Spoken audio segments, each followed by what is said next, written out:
mwebale kikuba era mwebale kuvaako musigaleko era kono kwekuli buli kimu kyonna big up on yourself mukama abakuuma era musigale nga mubeerako Dady Andre, you talked about you mentioned something bw'obadde oyogera nga kirimu Katonda.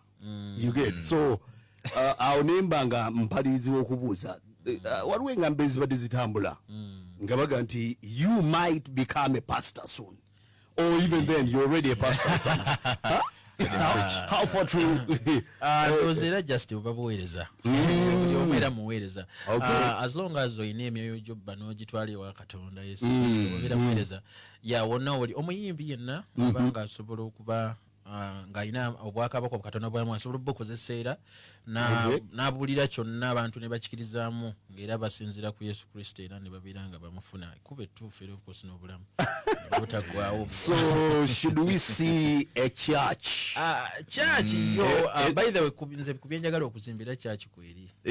Are you for real? Yagizimbira Mukama ngiteeka abantu okuwulya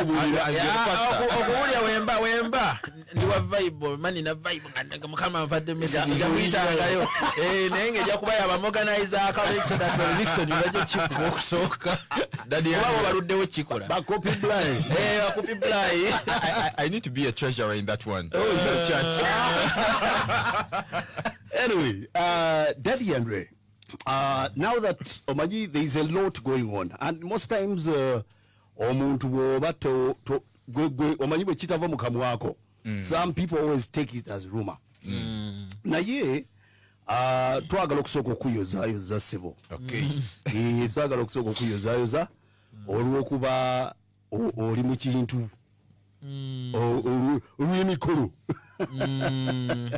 era kati empewo efuuwa abantu ekiro gwe tokyakola ki tokyaliyo.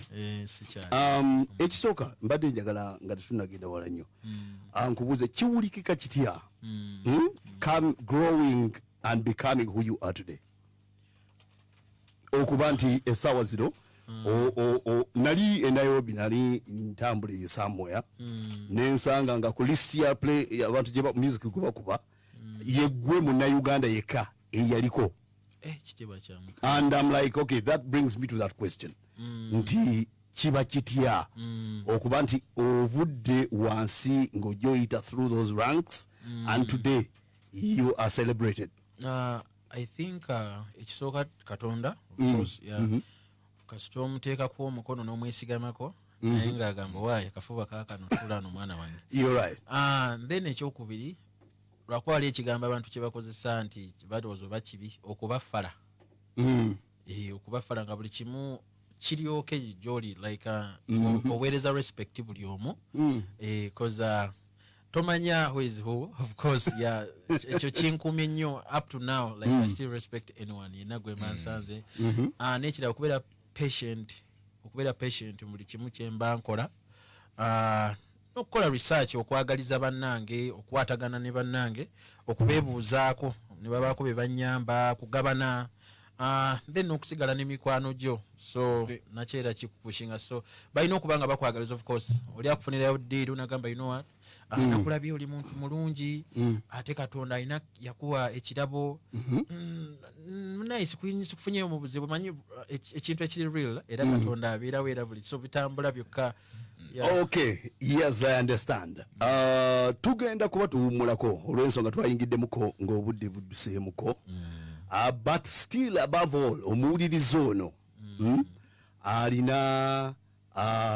alina bya ebibuuzo byebuuza right now and of course if given chance right now you'd be surprised nti bajja kubuuza ebyo byennyini byenkola ki byenkubuuza right now naye kati omuntu yandagadde okumanya Dady Andre after tukugambyeko nti tokyafuuyibwa mpewo kiro how do you meet Nina Rose? Wow. Nina Rose nkuze naye. Really? Hey. Nkuze naye because nze nkulidde Nsambya mu Central Barracks wonna sharing that place wonna so that area then Nina abadde Kibuli so it's the same place Kamwanyi Kabalagala. Okay. Now so you two are homies, right? Meeting actually Nina kuva ddala ayagala music naye ng'atya so bwe yajjange waka nga tulinayo home studio nga gye tukiringa awo era nga tweyagala ebyekito era nga temumanyira kyakola nga mubeera awo ebityo n'omuga ayimbako najja n'ayimbawo akayimba naye ng'alina attitude ng'akuba naye ng'ate ye teekirizamu up naawe era kakyalimu akantu so nduuza naye Katonda era munnaye yamukwatiriddeko kati kuva ku olwo namala essomero ne limukwatira nnyo awo n'akubulako teyambulako era yajjanga nina abaddenga nnyo nange buli wonna so buli kati twaddamu era okumiitinga actually like after over 3 months kati namala nga mumanyi njagala kubeera serious music nemaka let's do it kati ate time eyo nansanga nga nange ntomedde Jeff Chiwa kati netumana netukwatagana ne Jeff twakola akayimba kakwatako after akayimba ekagwa nenina nayagala akikole netutandika omuwandikirawo obuyimba ne bamufunira akayimba kakabako bakola collab but she has been an artist actually nina yasooka ne Shiba okuyimba because sawa ezo ffe twalinga bato Shiba labika yali dancer nina yali muyimbi ate nga alina ennyimba emungi ate gyeziri tetwazita nti zate tulina promotion Wanga wogamba ne Shiba, I've seen the likes of Shiba. I've seen almost every musician come through. Eyo time wetwalinga ne nina nga bwe yajjanga ku studio nanga weneyanga nenkola akayimba kaleeta ewo ku station ewo. I know you can say Dembe FM. I think those days you were Dembe. Yali ku Dembe, yeah. Then how did we meet at Dembe? Kali kasengejja kali kasengejja kati nga muyite ennyimba then tujjawo then notuwa nnyo obudde nenga omusajja nga atwadde nnyo me and talent have always been connected watuwa nnyo obudde nenga Katonda. Okay, 97.7 Rock FM calling the Heat Lab Omubezi, and this is of course the Star Factory Hour.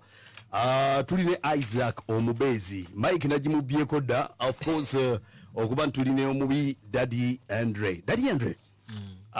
Just briefly before we go into a break, okay, I still want to understand, should we expect a baby soon? Like, because everyone has been saying that Nina Rosa, I know all of a sudden because we yali mutono nnyo and namala nageja.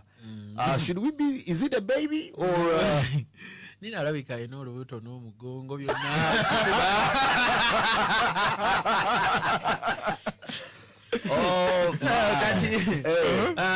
What I know tukirekere Katonda kasita si chance tukikola mu nzikiza waliwo mu kitangala waliwo omukazi gwe nali nyumye naye awo nanga mwana Dady Andre ekyo kiraba kirabe kakiwuuta gundi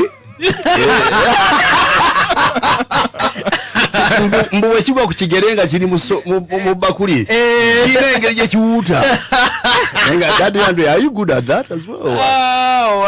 tuli abazungu tuli abafirika tuli bakiga tutugira mmere tooke teekaawo ennyama. Anyway, tugenda kuba tukomawo naye nga Dady Andre musajja mwogezi wa luzungu nnyo bw'aba ayimba naye I wonder why bwe tuba twogera wano he prefers more of Luganda. I actually don't understand. Bajagala abantu bategeera byenjogera. So with English they don't understand. English is kind of hard, like for some people. Okay, we have different kind of accents, like we start talking, so much very hard for them to understand. Ate betwasoma oluzungu salusoma nalwiga bwizi, like from my friends, because we used to live in such a community, like abantu atuconnectinga buli kimwe operating, so oluzungu olwo sirwagala kuba salusoma nesinga nali naluyigira mu ssomero badde nga sente zange zirina okuggwayo. Yes, Dady Andre tugenda kuba tuwumulako just a bit then tukomewo nate 97.7 Rock FM kwe tuli wakati ne Isaac Omubezi. Of course we hitting the Heat Lab. Okitegeera nnyo tovaawo. Before we go any further, mu composition zonna zolina, which one is your favorite? Sinayo. It's like everything is a hit. Yeah. Okay. Most thing first. Give me your favorite line. I'm posing like Jita Nina Rose. Wow. Dady Andre, won't that end in tears? It's just because you know ekintu mu bufumbo tulina okukaba tulina okusinda tulina okuseka tulina okunyiiga tulina okuyomba tukkaanya ne tudda wamu kye bayita obufumbo ekitaliimu ekyo ng'omanya muli pretendinga pretense. You should be having all this kind of things. So it's already we're having tears there. So you're not going to see them for the first time. You won't see them for the first time. You won't see them. He has already seen Okay. Nate, Dady Andre, now getting back to this music thing, I think where you're a genius. I want to call you a genius. More music and get you mukolamo right now. Compositions zo. How do you get inspired? Or drawing otya to at least arriving to what you come up with in most cases. Amazima gali nti bonna bwe mwali mukyazizaako ne babagamba nti bakabi babalimba. Music wakabinga ye kenyini. Music buli lw'omuwuliriza kiringa okuwuliranga ekigambo kya Katonda. Buli lwogenda n'ozulanya ekigambo ekyo kyofulumya kyekiprotecting spirit yo. So ne music bwati buli lw'owuliza buli kika kya music ky'owuliriza buli lw'owuliza nnyo music n'omwagala kyofulumya. Kati nange bye mbafulumya mba sibimanyi kati ebifuluma ne bali promoting and then abantu ne babyagala. So sigwe. So should we say it or freestyling or yimbe nyimba? Actually yes, and then banga freestyling. It's music its own because it's what I used to listen to and then it's what I have to put out. So it's music itself. So in other words, you don't sit down and write something and then you go to studio to do it. No. Yeah, it's after like you can make a beat and then sometimes it depends like where you are. I think you can listen to certain vibe and then you like it and after like you record it somewhere on your cell phone. Okay. Or everywhere. Well, now we've seen it. Then when chigwa or rumo in a studio, after making the beat, you just have to rhyme on it. Then those rhymes like the flow, you come trying to replace the words. The words, yes. But if you try to skip how exactly that rhyme has been, chikusura, tebinyumye, chivola banzolumu oluganda lwange bagamba, telunyuma, but it's a rhyme because you have to communicate musically. No Ethiopian walulira achagala because music you're not supposed to care about the words first. Yes. Kati then wotandika okuflowing angiranga otandika okulowooza mu composition eyo mulamu akigoyagala oyimbe but according to those words. Yes, true. Ate nolowooza ku rhyme. So music yali byayo. So you go with the rhythm first. Yeah, no, music is just complicated like wakabinga ye. Okay. Yes, just before we go off that topic, should we say nti oba bwetuba tu imagininga tugambe nti Dady Andre alina ekimukuba n'asooka awandiika oba n'ayimba? I actually can call it kati music womuwuliriza ennyo n'otandika okumwagala ennyo atandika okukuba music experiencing nga woolya bwotyo. Yes. Buli lwotandika okupresentinga there is that agaba mafuta nti kakuyiwako. So there is the way you get your own touch. Nagamba Wilba na touch composing ekintu kino. Wilba omwana oyo presenting alabika mweyava. Wilba kati you create your own kingdom naye nga you've just a touch. So music it's on its yeah, you say actually I don't know how I do it also. Music is magic. Music, okay. So that in a song. Kati Dady Andre, I think right now eggwanga oba abavubuka n'abasajja abamu batayagala kukkiriza nti bakkiriza oba otegeeza essaawa they are looking up to you. Do you have any words zosobola okuwa anyone as a way of inspiring them, as a way of inspiration? Okay, engeri gwe gy'otuuse ku kiki ky'oliko olwaleero As in, okay, let's celebrate what you are today. Okay. I know you are aiming to be somewhere. Naye, those words of encouragement to anyone struggling, whoever has a future in music, as in,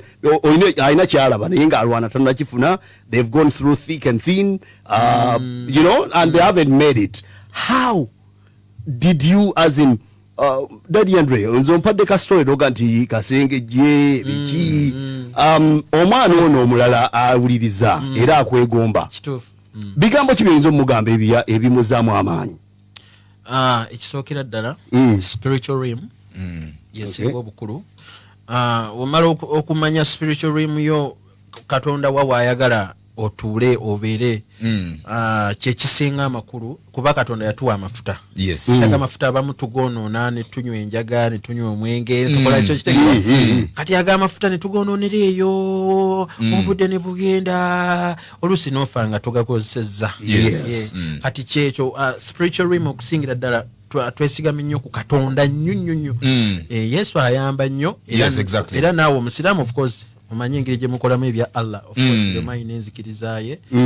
So Katonda omwesigamako nnyo n'omusaba nogaa naye Katonda naye nze amazima mbabuuza omwenge mubi then n'enjaga naye ebuzaabuza ekuwa nnyo ekuteeka ku side endala kozi munnaye like oba olowooza oli bwakabi of course erina obwakabaka bwekuteekako obuli fake of course era oba obulaba then n'okuwuliriza nnyo music sigalako era nga oconnectinga ne ba friends abasinga obungi weesibeko abo abasobola okwesibibwako abatasobola ng'olwawo balala.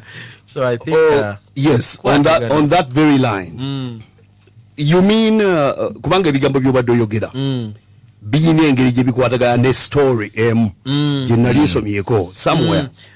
Before we go to what your people are saying online, Nina Rose has a story. Did Dady Andre yanyamba okuzija kubiyagayaga biki? Is that the same message you're passing to these guys? Oba actually chanina ndoza kyabayimbi bakulu abalala nabo basobola okubeera inspired. Of course, yeah, but kino kyono omwana atanaba yadde nakugezesaako abadalooza nti bali abakulu ababikozesa balayika byebibawa energy abayaye alayika wakonamu omuti gumakola atya abeera kiriya ali baba batidde buti ate nabo babisangawo. You know, sometimes it's not good not to be informed. Okubeera informed kati ne bali abasooka tebali informed balanga babojjo babikuba nagamba omuyaya fulumedde wozinga kule akasada kali naye ng'ateeka mu yes nene kifuuka addiction. Wali okubiddwako? Nakubibwako ndooza 1 month then ogw'omwenge nagunywako 2 years naye era si bye bintu nze nanywangirira nze nalinga mwana wa maama nga baganda muganda akugulidde studio eryawo mwinawo studio ewaka so kano ka peer groups akabeerawo jasike kanyigiriza nene era nembivaako kozi nalaba nga biku affectinga damaging a brain. That's what it does. Obanga toli it was a very good choice. Like ebintu ebyo si ebikusobozesa okukola. It is talent that makes you kati abantu abamunete bali informed era bamanyi sura yako ngufuna energy vibe clear. Okay, going to the Facebook page. We are live, by the way. 97.7 Record FM kusobola okutuyita okusoba nti connecting ne Dady Andre right about now and us in studio. Mbabazi Tracy Anifa agati massive. Nachibule Carlos live and clear. Big up to big up man in the building Mugore. Yes, regards to Nina Rose. Mbabazi Tracy agambe nti we once had, I think, that Nina Rose was pregnant, but recently, I think I asked that. She claimed that she's never been pregnant. Dady Andre, is it true? Okay. Pregnancy.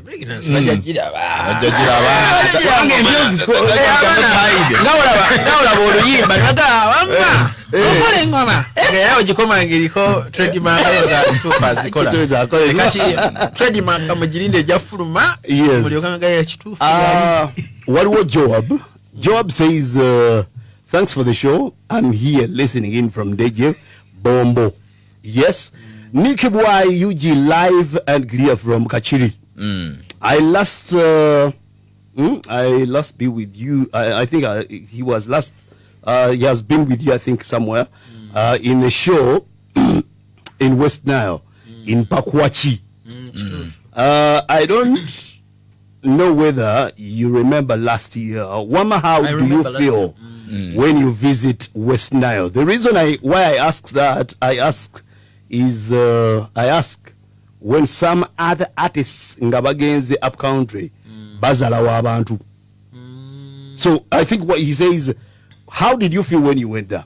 And secondly, did you kuzalawa the bantu that side like other musicians too? I think by the way, I don't take myself as a musician.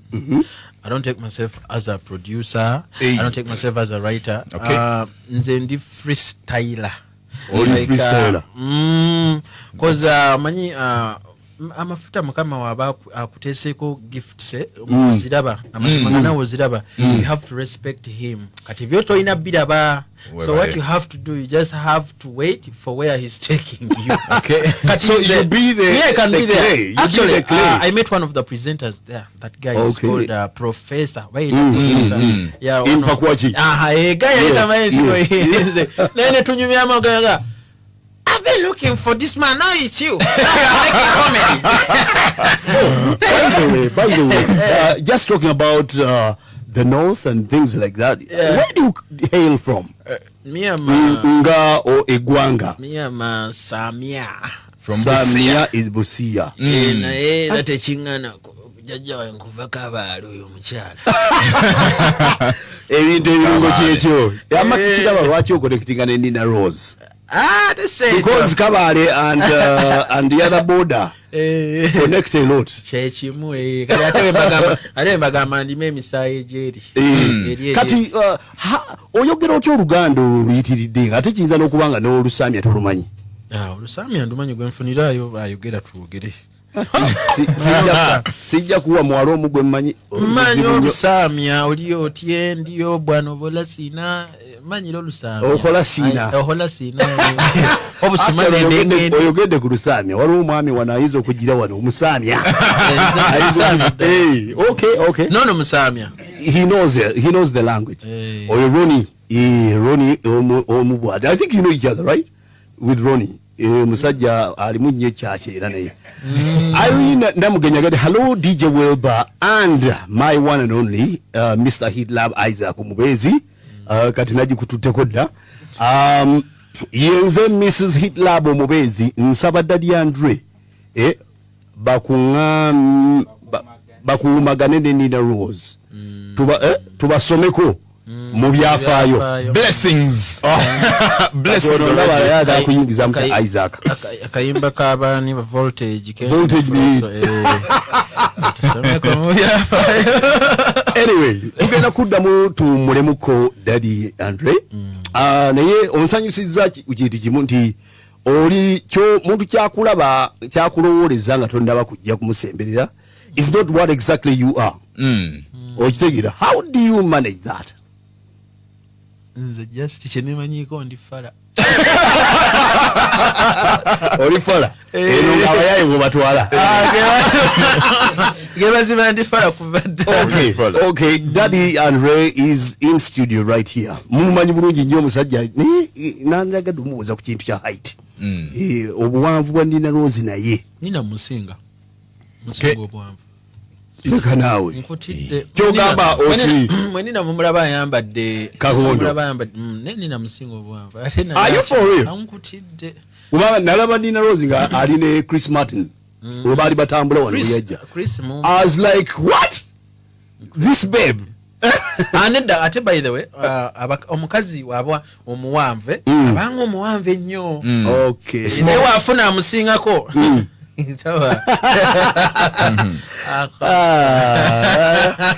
Ne kireko gyewulira. naddala ewaka kizibu okikwasaganya mune biwe bityo era naye tantegeera nange seetegeera tugenda kwogera ekigambo kimu and you let us know what spontaneously hits your mind nti bwe ngamba nti kino gwe ngoga nti kiri. You don't have to think about it. Brainstorming. Hey, puzzle. When we talk about these words, Kaplinga, travel, what comes to your mind? Sure. Anywhere. Relationships. Relationship, of course, love. No, deep specific. Movies? Yeah. Movies is very cinema.